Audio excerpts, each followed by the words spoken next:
13.1 प्रस्तावना। सहभागिता एक कार्यकलाप तथा अभितृप्ति दोनों है। कार्यकलाप के रूप में यह एक सामाजिक कार्यकलाप है। सुबह सैर करता हुआ व्यक्ति किसी कार्यकलाप में शामिल नहीं है, जबकि 100 मीटर की दौड़ में भाग लेने वाला है। किसी के पड़ोस में कोई लंबे समय से रह रहा है और उसे अपने पड़ोसी तक के बारे में पता नहीं, तो इसे सहभागिता की अभिव्यक्ति न होना कहा जाएगा।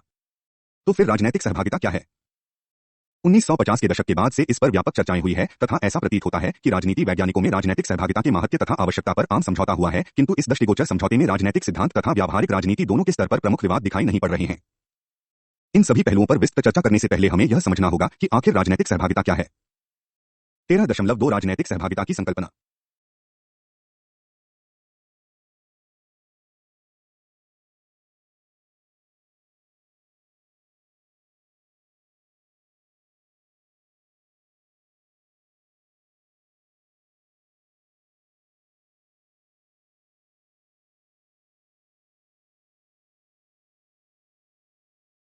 तेरह दशमलव दो राजनैतिक सहभागिता की संकल्पना। राजनीति विज्ञान में राजनैतिक सहभागिता की परिकल्पना को व्यावहारवादियों ने लोकप्रिय बनाया है। वास्तव में अधिक राजनैतिक सहभागिता के पक्ष में रूसो के बाद से गणतंत्रवादी तथा लोकतंत्रवादी सिद्धांतकारों द्वारा तर्क दिए गए थे, जिन्हें आज की समकालीन राजनैतिक सिद्धांतवादी उपयोग में ला रहे हैं। व्यवहारवादी प्रतिमान राजनीति के उदारवादी मत पर आधारित है। पुरातन दृष्टि से ऐसे मत से एक और तो राज्यतया व्यक्ति के बीच, तो दूसरी ओर सार्वजनिक और निजी के मध्य भेद किया जाता है। इस मत के अंतर्गत बाद की श्रेणियों की ओर भी झुकाव परिलक्षित होता है। तदनुसार जब सहभागिता को अभिव्यक्ति के रूप में देखा जाता है, तो इसका अर्थ व्यक्ति के राज्य तथा सरकार के प्रति अनुकूल अभिविन्यास से माना जाता है। इसी आधार पर अमेरिकियों को सहभागितापूर्ण राजनैतिक संस्कृति वाले माना गया। संस्कृति तथा राजनैतिक संस्कृति की परिकल्पना का प्रणालीबद्ध उपयोग 1950 के दशक से प्रारंभ हुआ। इसमें राजनैतिक संस्कृति को राजनैतिक प्रणाली की मान्यताओं से संक्षिप्त अभिव्यक्ति के रूप में लिया जाता है। यह राज्य के सार्वजनिक विचारों तथा व्यक्ति के व्यक्तित्व के गुणों के कहीं बीच स्थित है। गैब्रियल एलमंड के अनुसार यह उन राजनैतिक उद्देश्यों के प्रति अभिविन्यास का विशिष्ट पैटर्न है जिनसे राजनैतिक प्रणाली बनी है। अभिविन्यास राजनैतिक कार्य से पूर्व की स्थिति है तथा परंपरा, ऐतिहासिक स्मरणों, उद्देश्यों, मापदंडों, भावनाओं व प्रतीकों द्वारा निर्धारित होने के कारण संस्कृति सहज प्रवृत्तियों का प्रतिनिधित्व करती है। इन विन्यासों को संज्ञात्मक विन्यास, राजनैतिक प्रभावों का ज्ञान तथा जानकारी, प्रभावकारी विन्यास, लक्ष्यों से संबंधित भावनाएं तथा मूल्यांकन विन्यास, उनके संबंध में निर्णय में वर्गीकृत किया जा सकता है। एमंड बाद में वर्वा के साथ आदर्श संस्कृति अथवा नागरिक प्रकार का प्ररूप विज्ञान विकसित किया है, जहां पर अधिकांश जनता आरंभिक प्रक्रियाओं में अभिमुख होती है तथा स्वयं को नीतियों के निर्माण में अपेक्षित तथा सहायक मानती है, तो राजनैतिक संस्कृति सहभागी मानी जाएगी। ब्रिटिश, अमेरिकी तथा स्कैंडिनेवियन राजनैतिक प्रणालियां इसके तहत आती हैं। इसी प्रकार से व्यक्ति के कार्यकलापों के संदर्भ बिंदु के तौर पर सरकार कार्यकलाप के ही रूप में राजनैतिक सहभागिता की विशेषता बन जाती है। इस प्रकार से बर्च ने लिखा है, राजनैतिक सहभागिता सरकार की प्रक्रिया में सहभागिता है तथा राजनैतिक सहभागिता का मामला अनिवार्य रूप से कई निजी नागरिकों, सार्वजनिक अधिकारियों अथवा चुने हुए राजनेताओं से भिन्न का मामला है, जिससे वह नेताओं के चुनने की प्रक्रिया और अथवा सरकारी नीतियों को तैयार करने तथा कार्यान्वयन की प्रक्रिया में अपनी भूमिका निभा सके। सहभागिता की उदारवादी परिकल्पना के व्यष्टिवाद तथा सरकार के सहभागिता के क्षेत्र में होने के कारण समुदायवादी इससे सहमत नहीं है। उनका मत है कि अधिकार की राजनीति के माध्यम से सरकार की प्रक्रिया में सहभागिता से अधिक महत्वपूर्ण है सर्वश्रेष्ठ राजनीति के लिए समुदाय के स्तर पर सहभागिता। उनका यह भी मत है कि सरकार की प्रक्रिया में सहभागिता से महत्वपूर्ण है स्वायत्तता का उपयोग, जिसे विशेष प्रकार के सामाजिक पर्यावरण में विकसित कर उपयोग में लाया जा सकता है। ऐसी स्वायत्तता जो समुदाय को सहयोग करे, न कि सरकार को।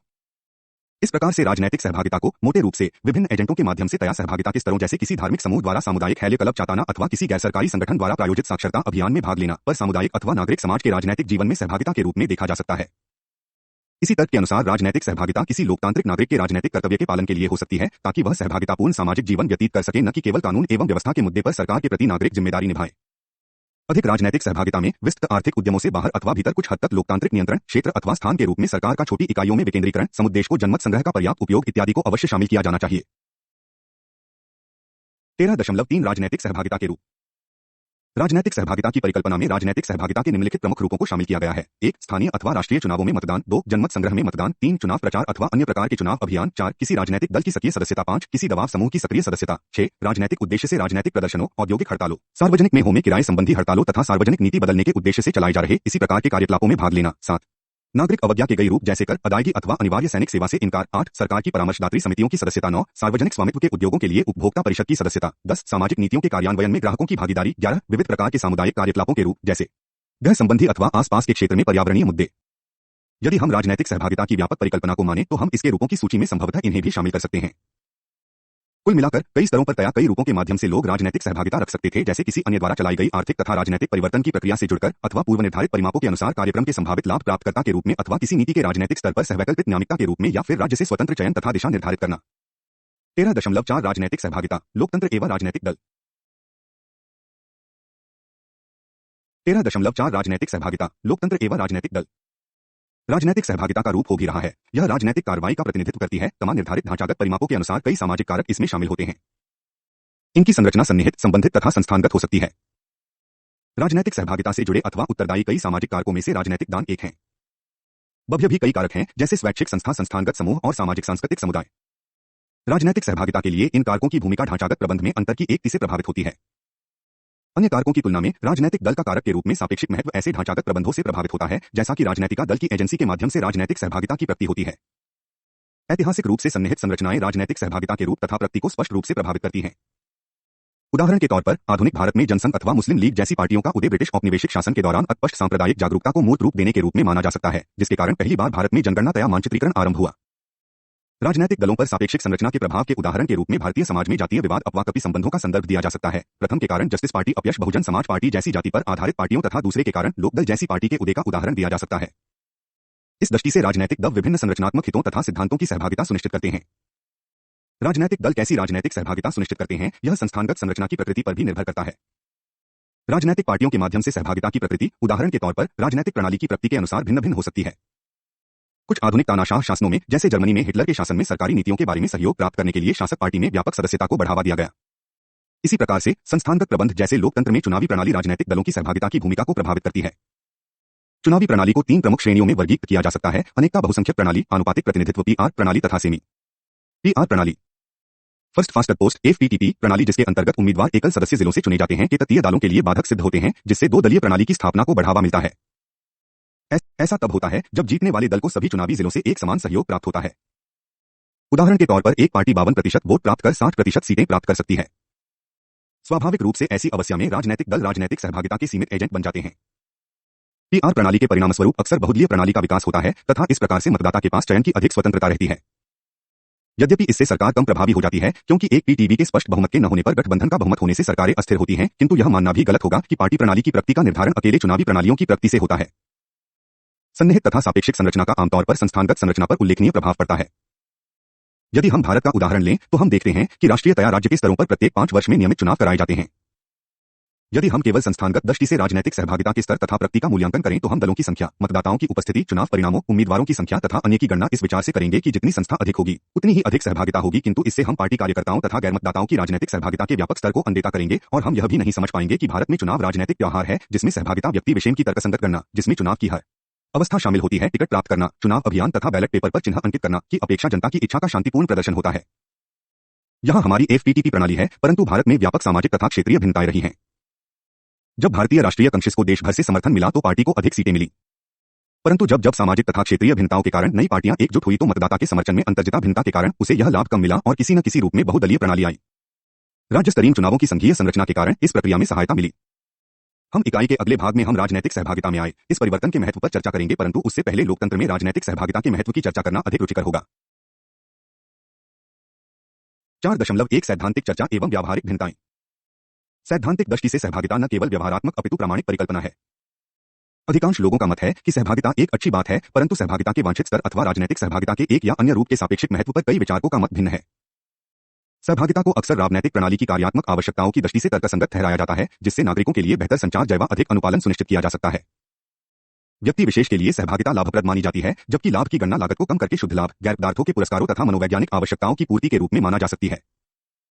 कुछ विद्वान सहभागिता को अमूल्य मानते हैं, क्योंकि एक क्षेत्र में सहभागिता से अन्य क्षेत्रों में सहभागिता बढ़ती है। उनमें से अधिकांश लोग जो लोकतंत्र में प्रतिव्यक्ति सहभागिता के पक्षधर है, इस संबंध में रूढ़िवादी दृष्टिकोण अपनाते हैं तथा औसत नागरिक की योग्यता पर संदेह करते हैं, परंतु कई इस मत से सहमत नहीं है, क्योंकि सहभागिता से प्राधिकारियों को अपने निर्णयों को वैधानिक रूप देने का अवसर प्राप्त होता है। कई विद्वानों को चुनावी लोकतंत्र के क्षेत्र में राजनैतिक सहभागिता की कारगरता पर संदेह है तथा वे सामुदायिक स्व सरकार के विविध रूपों के माध्यम से सहभागिता के पक्षधर हैं। व्यावहारिक स्तर पर भी हम राजनैतिक सहभागिता की प्रकृति स्तरों तया रूपों में भिन्नता पाते हैं। कई देशों जैसे ऑस्ट्रेलिया, बेल्जियम तथा इटली में मतदान अनिवार्य किया गया है। अनुमोदन अथवा पैनल के मापदंड अति विनम्र है, परंतु इन मामलों में राष्ट्रीय चुनावों में मतदाताओं की उपस्थिति बहुत अधिक होती है, जिसमें कुल मतदाताओं के 90% से अधिक मतदान करते हैं। इसके विपरीत संयुक्त राज्य अमेरिका के राष्ट्रीय चुनावों में मतदाताओं की उपस्थिति बहुत कम होती है, किंतु संयुक्त राज्य अमेरिका में कम मतदान के साथ साथ एकल मुद्दे वाले दबाव समूहों की संख्या तथा सक्रियता में वृद्धि हुई है। संस्थानगत दृष्टि से कई यूरोपीय दल व्यापक स्तर पर सदस्यताएं स्वीकार कर रहे हैं तथा प्रत्येक शहर में शाखाएं खोल रहे हैं और स्थानीय बैठकों में सामाजिक कार्यकलापों के लिए सघन कार्यक्रम चलाए जा रहे हैं। इस प्रकार के दलों के उदाहरण ब्रिटिश कंजर्वेटिव पार्टी तथा जर्मन सोशल डेमोक्रेटिक पार्टी के रूप में देखे जा सकते हैं। तुलनात्मक दृष्टि से अमेरिकी दल इनके समक्ष बहुत छोटे हैं। कार्यकलापों की दृष्टि से भी यूरोपीय दलों की तुलना में अमेरिकी दान बहुत छोटे प्रतीत होते हैं। उदाहरण के तौर पर ब्रिटिश कंजर्वेटिव पार्टी तया लेबर पार्टी का व्यापक प्रकाशन व्यवसाय है। इनके चर्चा समूह हैं, तया इनके द्वारा युवा आंदोलन चलाए जा रहे हैं। संयुक्त राज्य अमेरिका तथा यूरोप दोनों में जनमत संग्रहों में वृद्धि हुई है। संयुक्त राज्य अमेरिका में इसे आरंभ करने के लिए अभियान तमा जनमत संग्रह 1880 तया 1890 के पॉपुलिस्ट आंदोलन से हुआ। 1978 में राज्य के नियमों में कैलिफोर्निया में प्रस्ताव 13 के लागू होने से अभूतपूर्व परिवर्तन आया, जब संपत्ति कर को आधे से कम करने का प्रस्ताव रखा गया।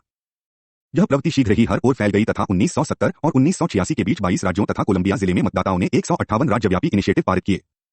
स्विट्जरलैंड में मतदाताओं ने यह निर्णय लिया कि उनका देश अंतर्राष्ट्रीय मुद्राकोष इंटरनेशनल मॉनेटरी फंड तथा विश्व बैंक में तो शामिल होगा, परंतु संयुक्त राष्ट्र यूनाइटेड नेशन या यूरोपीय यूनियन में नहीं। 1992 में डेनमार्क तथा फ्रांस में मैस्ट्रिक्ट समझौते में संशोधन लाने पर जनमत संग्रह हुए। यदि हम राजनैतिक सहभागिता के व्यापक रूप पर दृष्टिपात करें तो हम यूरोप तथा संयुक्त राज्य अमेरिका दोनों में गैर-उन्मुख राजनैतिक सहभागिता के हाल ही के रूप पाएंगे। ब्रिटेन में ग्राहक सहभागिता कई रूपों में विकसित हुई है, जैसे स्थानीय समुदाय स्वास्थ्य परिषदें, रोगी सहभागिता समूह, किराएदार संघ, स्कूलों के शासी निकायों में अभिभावकों तथा छात्रों की भागीदारी। संयुक्त राज्य अमेरिका में परमाणु हथियारों के विरोधी समूह, जबकि जर्मनी में पर्यावरणीय समूह अत्यंत सक्रिय हैं।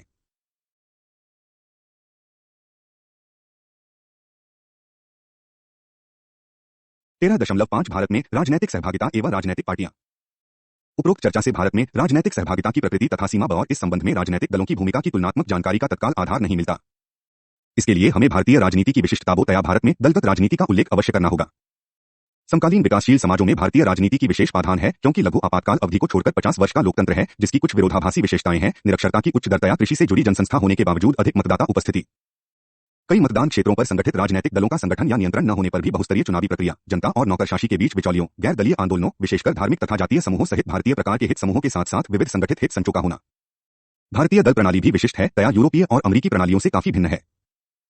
पॉल ब्रास के अनुसार भारत में दलगत राजनीति की कई विरोधाभासपूर्ण विशेषताएं हैं, जिनमें देसी प्रक्रियाओं और संस्थाओं की नौकरशाही संस्था और सहभागिता राजनीति के पश्चिमी तथा आधुनिक रूपों का साथ संगम दृष्टिगोचर होता है। भारत के प्रमुख राजनीतिक दल भारतीय राष्ट्रीय कांग्रेस विश्व में सबसे पुराने दलों में से है, फिर भी यह संस्थानगत पार्टी प्रणाली का केंद्रक नहीं बन पाई, जो पश्चिम की पार्टी प्रणाली की किसी परंपरागत श्रेणी के लिए उपयुक्त हो। भारत की सामाजिक विविधता ने भारतीय पार्टी प्रणाली की जटिलता को और बढ़ा दिया है। पार्टी प्रणाली में परिवर्तन का केंद्र भारतीय जनता पार्टी का विकास है। पार्टी प्रणाली में परिवर्तन की प्रकृति के बावजूद दल भारतीय राजनीति के केंद्र रही हैं। भारत में ओपिनियन पोल ने बार बार दर्शाया है कि लोग जानतौर पर उम्मीदवार की अपेक्षा पार्टी को वोट देते हैं। कई मामलों में तो पार्टियां मजबूत रही हैं, उन्होंने गहरी वफादारी का संबंध पीढ़ी दर पीढ़ी बनाए रखा है और पार्टियों के चुनावी चिन्ह को अत्यधिक मनोवैज्ञानिक महत्व दिया गया है। संविधान के 73वें तथा 74वें संशोधन के बाद दलों ने पंचायत तथा नगरपालिका संस्थानों में कार्यप्रणाली का नया स्तर पाया है। इससे चुनाव तंत्र की पहुंच बढ़ी है, तमाम राजनीतिक सहभागिता के एजेंटों के रूप में राजनीतिक दल अधिक महत्वपूर्ण बन गए हैं। इन तथ्यों के मद्देनजर आइए अब हम राजनीतिक सहभागिता के एजेंट के रूप में भारतीय राजनीतिक दलों की भूमिका की चर्चा करें।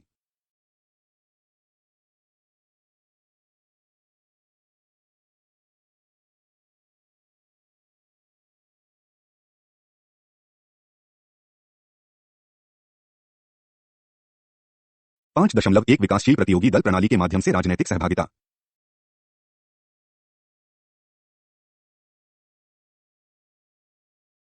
भारतीय राजनीतिक परिदृश्य का कोई भी पर्यवेक्षक राजनीतिक दानों की शक्ति में अत्यधिक वृद्धि को अनदेखा नहीं कर सकता। यह वृद्धि राष्ट्रीय तथा राज्य दोनों स्तरों पर हुई है। मतदान अंश, सीटों के बंटवारे के रूप में वर्तमान दलों के टूटने, राष्ट्रीय तथा राज्य स्तरों पर चुनावी गठबंधनों के बनने, नई राजनीतिक पार्टियों जैसे भारतीय जनता पार्टी तथा बहुजन समाज पार्टी के उदय तथा एनडीए जैसे पार्टियों के गठबंधन के कारण इसे और बल मिला है। कांग्रेस पार्टी पर विहंगम दृष्टिपात से पार्टी के भीतर के स्तर पर राजनीतिक सहभागिता का क्षेत्र संकुचित होते जाने तथा पार्टी के बाहर राजनीतिक सहभागिता के व्यापक होने का पता चलता है। सत्ता हस्तांतरण से पहले कांग्रेस को राष्ट्रवादी आंदोलन का पर्यायवाची समझा जाता था तथा यह जन लहर का प्रतिनिधित्व करती थी और विभिन्न राजनीतिक समूह जैसे साम्यवादी तथा समाजवादी सब इसी में थे। इसमें भारतीय जनता की व्यापक राजनीतिक सहभागिता थी, क्योंकि राष्ट्रवादी आंदोलन का उद्देश्य स्वतंत्रता प्राप्ति हुआ। कांग्रेस पार्टी की सहभागिता की भूमिका पर कुछ प्रतिबंध 1946 से 1950 के बीच लगा, जब पार्टी उस पार्टी से भिन्न हो गई जिसने स्वतंत्रता की लड़ाई लड़ी थी। द्वितीय विश्व युद्ध के बाद इस बात का आभास होने से कि स्वतंत्रता मिलने वाली है, कांग्रेस के भीतर कुछ नए समीकरण बनने लगे।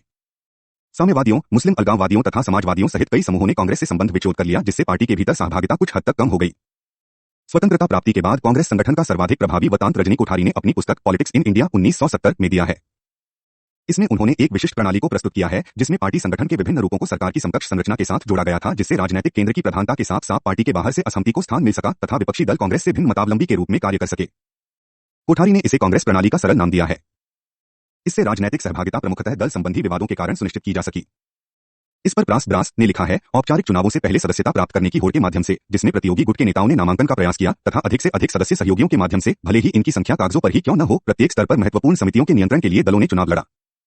यद्यपि पनप चुके दलगत विवाद अक्सर गहरा गए, इनमें कड़वाहट आ गई तथा जाली नामांकन के अक्सर आरोप लगाए गए, तथापि इनसे पार्टी संगठन को जिंदा रखा जा सका तथा पार्टी नेताओं पर देश भर में जिला और स्थानीय निकायों में सहयोग प्राप्त करने के लिए दबाव डाला जा सका। 1967 के चुनावों में तेजी से राजनीतिक विघटन की प्रवृत्ति आरंभ हुई। कांग्रेस के मतों में लगभग 5% की कमी आई। यह केवल 54% सीटें प्राप्त करने में सफल रही। पिछले संसदीय चुनावों में इसे 74% सीटें मिली थीं। कई राज्यों में इसे बहुमत नहीं मिल सका। 9 राज्यों पंजाब, हरियाणा, उत्तर प्रदेश, मध्य प्रदेश, बिहार, पश्चिमी बंगाल, उड़ीसा, तमिलनाडु तथा केरल में गैर कांग्रेसी सरकारें आई। पार्टी के भीतर सिंडिकेट तथा इंदिरा गांधी के बीच मतभेद पैदा हो गए, जिससे 1969 में पार्टी में विघटन हो गया। नई बनी कांग्रेस को अपनी पहचान वास्तव में इसके नेता से मिली। 1971 में पार्टी की भारी चुनावी जीत से राजनीतिक केंद्रीयकरण को और बढ़ावा मिला, जिसकी परिणति 1975 के आपातकाल के रूप में हुई। इसके विरुद्ध लोकप्रिय प्रतिक्रिया होना राजनीतिक सहभागिता की दृष्टि से मील का पत्थर साबित हुआ। इसी के कारण पहली बार गैर कांग्रेस गठबंधन सरकार, जनता सरकार, केंद्र में आई। विभक्त विपक्ष के अवसर का कांग्रेस ने लाभ उठाया और वह 1980 में वापस सत्ता में आई। 8वें आम सभा चुनाव दिसंबर 1984 में श्रीमती इंदिरा गांधी की हत्या के बाद हुए तथा राजीव गांधी कांग्रेस आई के नेता के रूप में सत्ता में आए। इससे भी पार्टी में राजनीतिक केंद्रीयकरण की प्रवृत्ति में कोई परिवर्तन नहीं पाया। देश में बढ़ते राजनीतिक मतभेदों तथा बोफोर्स तोप सौदे के विवाद की पृष्ठभूमि में 1989 में आम चुनाव हुए। कांग्रेस आई को हार का मुंह देखना पड़ा। इसे लोकसभा में केवल 197 सीटें मिली। नेशनल फ्रंट को पद्मपी बहुमत प्राप्त नहीं था, तमापि इसने भारतीय जनता पार्टी तथा वामपंथी बलों के बाह्य समर्पण से सरकार बनाई तथा V0P0 सिंह इस सरकार के प्रधानमंत्री बने। सरकार केवल 1 वर्ष चली तथा कांग्रेस आई के समर्पण से चंद्रशेखर सरकार बनी। कांग्रेस ने अपना समर्थन वापस ले लिया और 9वीं लोकसभा अपने गठन के 1.5 वर्ष के भीतर ही भंग हो गई। आम चुनाव होने से पहले ही राजीव गांधी की हत्या हो गई तथा सहानुभूति और इसके पक्ष में चुनावी समर्थन से कांग्रेस आई की स्थिति कुछ हद तक सुधरी, परंतु फिर भी इसे बहुमत प्राप्त नहीं हुआ तथा 232 सीटों के साथ यह सबसे बड़ी पार्टी के रूप में आई। पार्टी के चुने गए नेता P0V0 नरसिंह राव को प्रधानमंत्री नियुक्त किया गया। बाद में रात को जनता दल अजीत सिंह पटक का समर्थन मिलने से बहुमत प्राप्त हो गया, परंतु पार्टी संगठनात्मक शक्ति को फिर से प्राप्त नहीं कर पाई तथा धीरे धीरे पतन की ओर बढ़ने लगी, जिसकी परिणति 1996 के चुनावों के बाद से सत्ता के हटने के रूप में हुई, जब भारतीय जनता पार्टी सबसे बड़ी पार्टी के रूप में उभरी। हालांकि इसे बहुमत नहीं मिला था तथा विभिन्न क्षेत्रीय पार्टियां जैसे Telugu Desam party DMK AGP तथा जनता दल जी के मुकनार की अध्यक्षता में तमिलनाडु में कांग्रेस से अलग हुआ समूह तथा वामपंथी दलों ने इकट्ठा होकर NFLF ब्लॉक बनाया, जिसे बाद में यूनाइटेड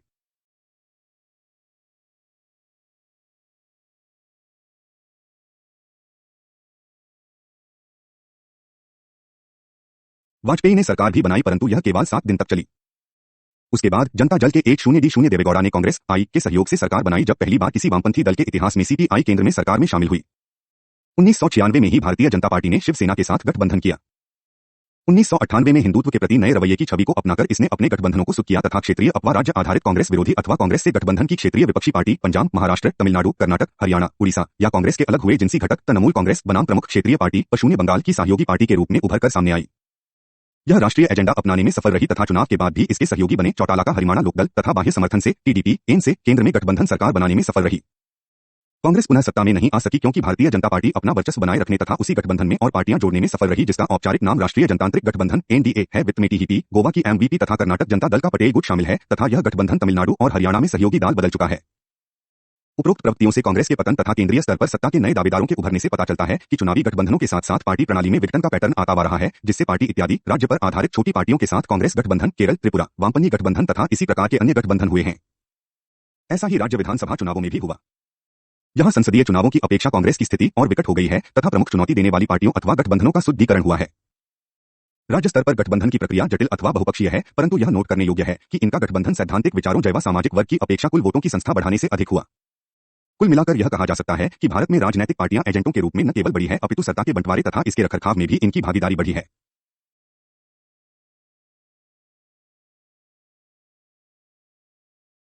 5.2 अधिक वोटर उपस्थिति। भारत में राजनीतिक सहभागिता के अध्ययन से संबंधित तथ्य यह है कि भारत में वोटों की उपस्थिति बढ़ रही है। प्रथम आम चुनावों में यह 47 से 5 हुई, जबकि 1999 के चुनावों में यह 59 से 5 हो गई। जोया हसन 2002 पृष्ठ ए तालिका में इस वृद्धि को दर्शाया गया है। मतदाताओं की उपस्थिति में वृद्धि की यह प्रवृत्ति विधानसभा चुनावों में भी देखने को मिलती है। 16 राज्यों में किए गए अध्ययनों के आधार पर योगेंद्र सिंह 1998 ने उच्च राजनीतिक सहभागिता तथा राजनीति में नागरिकों की बढ़ती भागीदारी की दृष्टि से भारतीय लोकतांत्रिक राजनीति में नए चरण का आरंभ पाया है। आंकड़ों के लिए कृपया नीचे दी गई तालिका 2 देखें। पिछले कुछ दशकों में उम्मीदवारों की संख्या में धीरे धीरे वृद्धि हुई है, यद्यपि इसमें उल्लेखनीय वृद्धि 1990 के दशक में हुई। यह वह कि लगभग एक उम्मीदवार प्रति चुनाव क्षेत्र की मामूली दर से आरंभ हुई, जिससे चुनावी दंगल में धीरे धीरे आ रही गंभीरता का पता चलता है, परंतु 1980 के दशक के बीच के वर्षों के दौरान इसमें अभूतपूर्व वृद्धि हुई है। 1993 से 95 के दौरान उम्मीदवारों की संख्या में वृद्धि पर यह दौर जारी रहा। यदि 1960 के दशक में प्रथम लोकतांत्रिक क्रांति आई तो 1990 का दशक स्वतंत्र भारत की दूसरी लोकतांत्रिक क्रांति का समय रहा। चुनावी प्रक्रिया में गहनता इन तथ्यों से भी स्पष्ट होती है। संसदीय चुनावों के लिए उम्मीदवारों की कुल संख्या 1952 में 1874 हुई, 1991 में यह बढ़कर 8953 हो गई। मतदान केंद्रों की संख्या 1952 में 1,32,560 थी, जो 1991 में बढ़कर 5,94,797 हो गई। हार्डग्रेव एवं कोचानक, हार्डग्रेव एंड कोचनेक 1993, पृष्ठ 347। 5.3 दलगत राजनैतिक सहभागिता की सामाजिक प्रकृति। 5.3 दलगत राजनैतिक सहभागिता की सामाजिक प्रकृति। विकासशील प्रतियोगी पार्टी प्रणाली एक प्रकार से क्षेत्रीय तथा राज्य पर आधारित पार्टियों की देन है, किंतु इस मुद्दे पर विस्तृत चर्चा का अर्थ पार्टी प्रणालियों के सामाजिक विदलन सिद्धांत की साधारण स्वीकृति होगा। कांग्रेस पर किए गए अध्ययनों से पता चला कि पार्टी संगठनों के कुछ संपर्क तीव्र सामाजिक पटकों से जुड़े हैं। कांग्रेस एक विजातीय राष्ट्रीय पार्टी नहीं है, अपितु उन राज्य समूहों का गठबंधन है जिनका राजनीतिक आधार संबंधित राज्यतया समुदाय में विघटन और विवाद है, किंतु अंतरसमूह विवादों की भौगोलिक विशिष्टता भी कम महत्वपूर्ण नहीं है। समूह विवादों का राजनीतिक महत्व एक राज्य से दूसरे राज्य में इस सीमा तक भिन्न होता है कि सामाजिक समूहों तथा पार्टियों के बीच संपर्कों की सूद उता भिन्न हो जाती है। भारतीय लोकतंत्र सहयोगात्मकतया विरोधात्मक विशेषताओं के वर्णन से यह माना जाता है कि राजनीतिक दलों में प्रतियोगिता के माध्यम से अत्यंत विभक्त समाज के सामाजिक विभक्तिकरण को व्यक्त किया जा सकता है। इस संबंध में 1990 के दशक में ऐतिहासिक रूप से विकास का लाभ न उठा पाई जातियों के स्वश को राजनीतिक रूप से स्थापित करने का मामला है। मंडल कमीशन की सिफारिशों के साथ साथ हाल ही के वर्षों में दलित बहुजन जातियों का उदय हुआ है, जिन्होंने अक्सर मुस्लिम अल्पसंख्यकों को भी अपने साथ जोड़ने की कोशिश की है। इन सामाजिक समूहों का प्रतिनिधित्व करने वाले राजनीतिक दल हैं बहुजन समाज पार्टी, समाजवादी पार्टी तथा जनता दल के पटक पुरानी जस्टिस पार्टी के बाद से जाति पर आधारित दलों की संख्या इस प्रकार तेजी से बढ़ी है कि भारत में सामाजिक बहुलवाद प्रतियोगी पार्टी प्रणाली में अधिक से अधिक परिलक्षित होने लगा है, जो राजनीतिक सहभागिता का कारण है। अतः यह कहा जा सकता है कि कोई राजनीतिक दल राजनीतिक सहभागिता के एजेंट के रूप में कार्य करते हुए प्रायः अपने संगठन में आंतरिक बहुलवाद को दर्शाता है। द्रविड़वादी पार्टियों पर हाल ही में किए अध्ययन में नरेंद्र सुब्रमण्यन ने यह बताया है कि न केवल सामाजिक बहुलवाद अपितु दलों के आंतरिक बहुलवाद से अधिक प्रतिनिधित्व तथा आपातिक समूहों की सहभागिता और सार्वजनिक संस्कृति सहिष्णुता के पुनर्स्थापन को बढ़ावा मिला है, परंतु इसका अर्थ यह बिल्कुल नहीं है कि भारत में सभी दल बराबर संगठनात्मक या आंतरिक बहुलवादी है। मतदाताओं की उपस्थिति में वृद्धि की सामाजिक प्रकृति के स्पष्ट पैटर्न नहीं है। महिलाओं की अपेक्षा पुरुषों की उपस्थिति अधिक रही है, परंतु महिलाओं में सहभागिता दर पुरुषों की अपेक्षा तेजी से बढ़ी है। महिलाओं की उपस्थिति 1975 के 38.8% की तुलना में 1989 में 20% बढ़कर 57.3% हुई है, किंतु यह भी देखा गया है कि राजनीति में महिलाओं की भागीदारी अभी भी पुरुषों से बहुत कम है। संसदीय तथा विधानसभा चुनावों में महिला उम्मीदवारों और प्रतिनिधियों की संख्या में कमी का रुझान है, यद्यपि स्थानीय स्तर पर आरक्षण के कारण महिलाओं की भागीदारी बढ़ी है। 1980 के दशक के बाद से देश के अधिकांश भागों में स्वायत्त महिला समूहों का विकास हुआ है, जिसने भारत में राजनीतिक सहभागिता को नया सामाजिक आयाम दिया है। ग्रामीण क्षेत्रों की अपेक्षा शहरी क्षेत्रों में मतदाता उपस्थिति अधिक हुई। राज्यवार आंकड़ों से मोटे रूप से पता चलता है कि मतदाता उपस्थिति दक्षिणी राज्यों विशेषकर केरल तथा पश्चिमी बंगाल में अधिक रखती है, किंतु यादव का यह कहना है कि नई लोकतांत्रिक क्रांति की एक विशेषता यह है कि व्यावहारिक रूप से हर स्थान पर ग्रामीण चुनाव क्षेत्र में मतदाता उपस्थिति अधिक रही है। आप की मुस्लिम बहुल चुनाव क्षेत्रों में मुस्लिम मतदाताओं तथा आरक्षित अनुसूचित जाति चुनाव क्षेत्रों में मतदाता उपस्थिति पहले की अपेक्षा अधिक नहीं थी, परंतु आंध्र प्रदेश, गुजरात तथा महाराष्ट्र में आरक्षित अनुसूचित जाति चुनाव क्षेत्रों में मतदाता उपस्थिति औसत उपस्थिति की तुलना में अधिक थी। इसी प्रकार की प्रवृत्ति महाराष्ट्र के विदर्भ तया मराठवाड़ा, पूर्वी दिल्ली तथा उत्तर प्रदेश के बुंदेलखंड जैसे पिछड़े क्षेत्रों में देखने को मिली। यद्यपि भारतीय चुनावों में भाग लेने वाले नए सामाजिक चुनाव क्षेत्र का सिद्धांत पूरी तरह से विकसित नहीं हुआ है, फिर भी कम से कम इस बात में कोई संदेह नहीं है कि जहां संभव हो ऐसा चुनाव क्षेत्र अब राजनीतिक दलों द्वारा व्यापक रूप से संगठित किया गया है।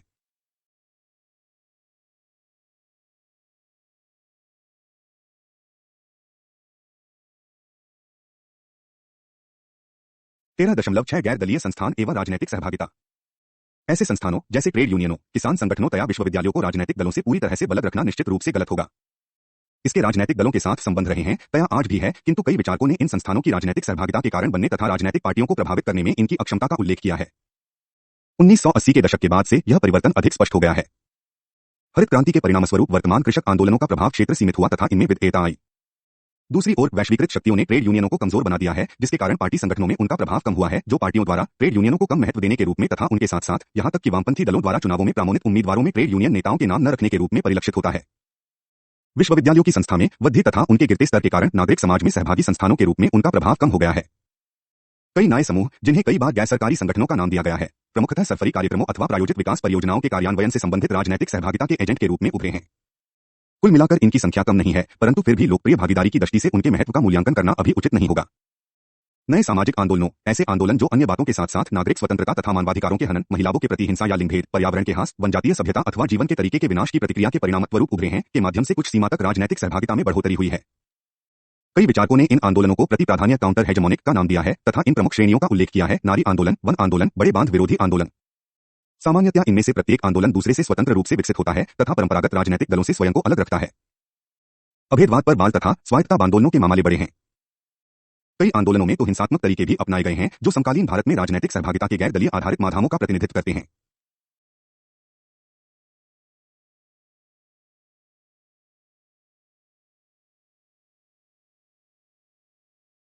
तेरह दशमलव सात राजनीतिक सहभागिता एवं भारतीय लोकतंत्र। राजनैतिक दलों में बढ़ती हुई प्रतियोगिता, मतदाता उपस्थिति में वृद्धि, सहभागिता के नए रूपों के विकास जैसे नए सामाजिक आंदोलनों, निचले स्तर की राजनीति के संस्थानों तथा ऐतिहासिक दृष्टि से वंचित जातियों और सजातीय धार्मिक समूहों की स्थानीय स्तर की राजनीति और राजनैतिक प्रधानता के कारण भारत में राजनैतिक सहभागिता में निश्चित तौर पर वृद्धि हुई है। स्पष्टतया यह भारतीय लोकतंत्र के विकास की दिशा में यह अच्छी प्रवृत्ति है। क्या अब भारत में सहभागिता की संस्कृति बन चुकी है? यद्यपि उच्च राजनैतिक एकजुटता तथा अधिक मतदाता भागीदारी अपने आप में सहभागिता की संस्कृति में योगदान नहीं देते, तथापि लोकप्रिय अभिमुखता, नियमित प्रशासन तथा समाज के परंपरागत अधिकार प्राप्त चिन्हों पर निर्भरता की अपेक्षा दैनिक जीवन में जनप्रतिनिधित्व, चाहे वह प्रमाणपत्रों, सहायता अथवा स्वेच्छाचारिता के संबंध में हो, की और उल्लेखनीय रूप से अग्रसर हुई है। परंतु सहभागिता में इस क्रांति को लोकतंत्रीकरण की भारतीय प्रक्रिया की जटिलता के मद्देनजर संभाला जाना चाहिए। यह संदेहास्पद है कि चुनावी क्षेत्र में अपनी नागरिकता की सर्वप्रभुता संपन्न शक्तियों का प्रयोग करने वाले किसी युक्तिसंगत व्यक्ति को कितना महत्व दिया गया है। यह संदेह प्रक्रियात्मक लोकतंत्र की आधारभूत आवश्यकताओं जैसे सार्वभौमिक वयस्क मताधिकार, यूनिवर्सल अडल्ट फ्रेंचाइज, कानून एवं आधारभूत अधिकारों के नियमों के न पूरा होने से नहीं, अपितु लोकतांत्रिक प्रक्रिया में व्यक्ति की अर्थपूर्ण तथा युक्तिपूर्ण भागीदारी पर दबावों के कारण उठता है।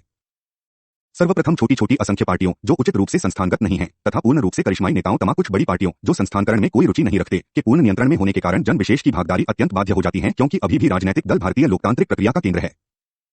दूसरे, हाल ही के वर्षों में हुए विकास से मतदाताओं के अधिकार पर बाध्यताएं लगी है, जैसे कि चुनावी उम्मीदवारों की योग्यताओं तथा संपत्ति को पारदर्शी बनाने का विफल प्रयास, इलेक्ट्रॉनिक वोटिंग मशीनों का अधिक से अधिक इस्तेमाल जिससे कि मतदाता अपना मत बेकार न कर सकें तथा इस प्रकार से उम्मीदवारों के प्रति अपनी असहमति व्यक्त न कर सकें। तीसरे, राजनीतिक विदलन द्वारा सामाजिक विदलन को निष्प्रभावित करने की अपेक्षा असैद्धांतिक एकजुटता के कारण भारत में राजनीतिक विदलन स्वयं को सामाजिक विदलन पर स्थापित करता है, जिससे कि अभिशासन का संकट उत्पन्न हो जाता है। इस प्रकार से जनसाधारण को दलों द्वारा एकजुट करने तथा उनके राजनीतिकरण से भारतीय लोकतंत्र में गहराई आने की अपेक्षा यह अधिक सम्मिलित हुआ है। परंतु इस सम्मिलन की समस्या यह है कि इसकी जगह सदैव इसमें समाविष्ट और आधुनिक नहीं होती, परंतु प्रायः अनन्य होती हैं। तया किसी गैर यूरोपीय अवस्था में लोकतांत्रिक राजनीति के आधुनिक विचारों, आदर्शों तथा संस्थानों के प्रभावी क्योलीकरण यादव 1998 187 की दिशा में कदम आगे बढ़ाती है। अंत में प्रभावोत्पादक राजनीतिक कार्यकलापों के गैर चुनावी तरीकों के लिए संस्थानगत क्षेत्र यूरोपीय अवस्थाओं के क्षेत्र के अनुसार नहीं बढ़ा है। कुल मिलाकर यह कहा जा सकता है कि भारत में राजनीतिक दल